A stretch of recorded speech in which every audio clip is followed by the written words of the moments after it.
Hello, beloved. It's me, James, and it is good to be with you today to share a thought. Remember, you are infinitely precious and unconditionally loved for the gift you already are. Today, I want to talk about how connected we all are. I think we forget that sometimes. Oh, we feel connected because, perhaps to our family, to our immediate neighbors, and other kinds of things like that.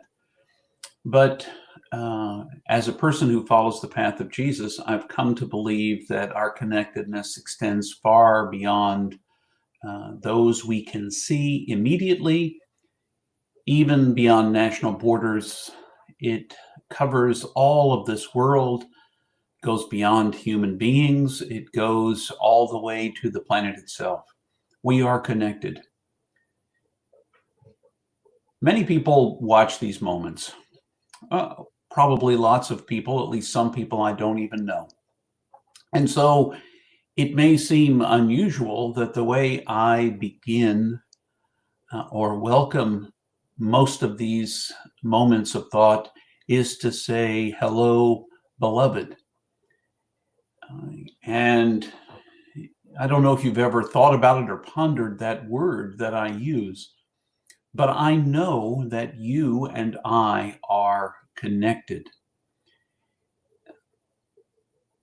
One of the stories Jesus told, the parables, was in Matthew 25. It's about sheep and goats, the ones who cared for the least of these, whoever the least are, those imprisoned, those who are sick, those who are naked and hungry, all of those folks. And Jesus identified with them. When we do good things for those who are hungry or any of those folks, we do it to Christ. We do it to Christ. And by a deeper implication, I want to say that I think that text really points to something beyond that, about how when you are hurting, when you are sad, when you feel alone, like perhaps one of the least of these in some way, then I am too. I'm connected to you. So, for instance, a year ago in October, when I heard about the Hamas attack on Israel and the people who were killed and some who were taken hostage, I felt that because there was a sense of connection with those folks. Likewise, over the coming months, as I saw the retaliation in Gaza, I felt connected to the Palestinians, more than 40,000 that have been killed, to the people of Ukraine and what happens there, the people of Sudan.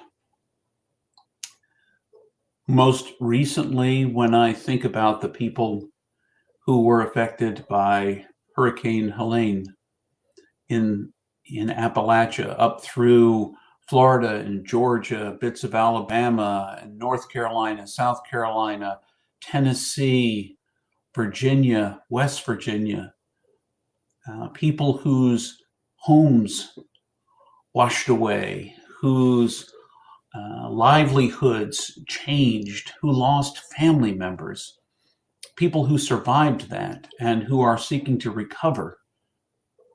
I can't be whole as long as they're not. I may think I can be, but what my understanding of what Jesus was teaching says is that my connection is much bigger than just to myself and what happens to me. It's to what happens to all others. And I am lessened by anything that lessens another. I am built up by the things that build up others.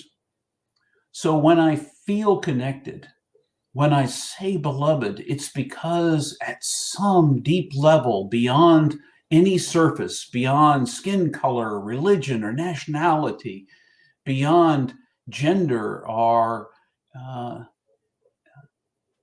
sexuality or any of those kinds of lines that sometimes we try to divide ourselves by. Beyond all of that, I am deeply connected to people when they suffer and when they succeed. And likewise, the same is true for you when I suffer. I see pangs of suffering that happen to friends and others.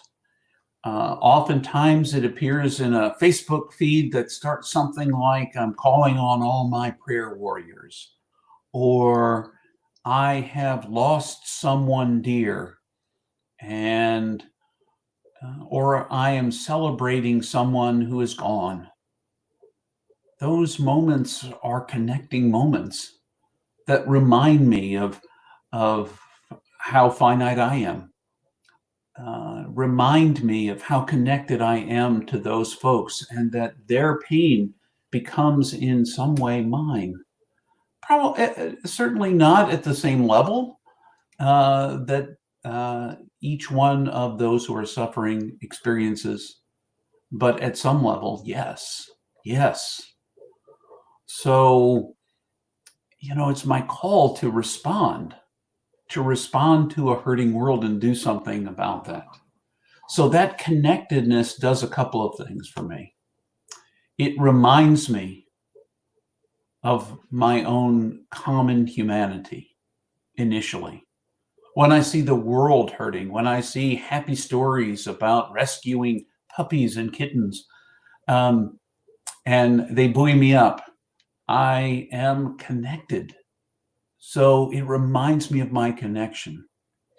But at the same time, seeing those things and recognizing the connectedness calls me to action. It calls me to do something about it.